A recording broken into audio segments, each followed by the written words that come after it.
بسم اللہ الرحمن الرحیم۔ میرے دوستوں، بھائی اور بزرگوں، آج میں بھارت اور پاکستان کی جو کشیدہ صورتحال ہے اس پر بات کرنا چاہتا ہوں اور آپ کو تاریخ میں لے کے جانا چاہتا ہوں کہ اقوام متحدہ کی قراردادیں وہ کیوں منظور نہیں ہوتی کشمیریوں کے بارے میں، اور بھارت اس سے کیوں مسلسل انکار کر رہا ہے۔ یہ چند حقیقتیں میں آج آپ کو بتانا چاہتا ہوں۔ میرے بھائیوں، 1947 میں جب بر صغیر کی تقسیم ہوئی تو کشمیر کا مستقبل اقوام متحدہ کی قراردادوں کے مطابق ایک عوامی ریفرینڈم سے طے ہونا تھا، یہ ہمیں تاریخ بتاتی ہے۔ اب آپ اقوام متحدہ کو اسٹڈی کریں۔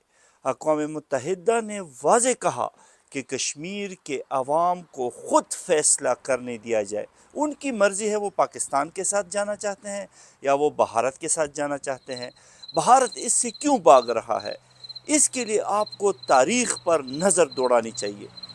75 سال گزر چکے ہیں، بھارت آج بھی یہ اٹل حقیقت ماننے کو تیار نہیں ہے۔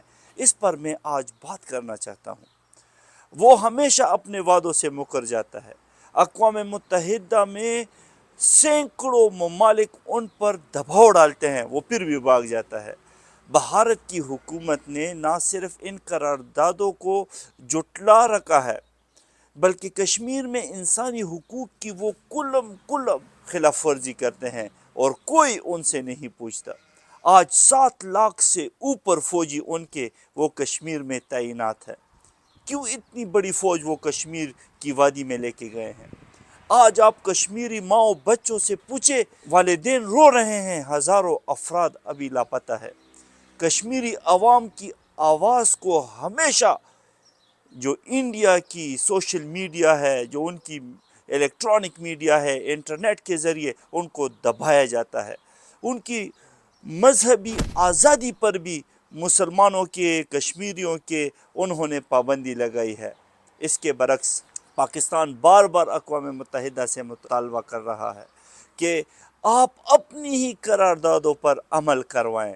خودارا کشمیریوں کو ان کا حق خود ارادیت دیں۔ ان سے پوچھیں کہ وہ کن کے ساتھ خوش ہیں۔ ہر سال 5 فروری کو یوم یکجہتی کشمیر ہم مناتے ہیں۔ اس پر بھی پوری دنیا بھارت کو وہ ملامت نہیں کرتی۔ ہمارے پاکستانی سفارتکار دنیا بھر میں کشمیر کے لیے آواز بلند کرتے ہیں۔ مختلف ممالک میں اس کے لیے سیمینارز ہوتے ہیں، اور 5 فروری کو اس دن کے حوالے سے، بھارت کے عدالتی قتل اور انصاف کے حوالے سے، ہیومن رائٹس کے وائلیشن کے حوالے سے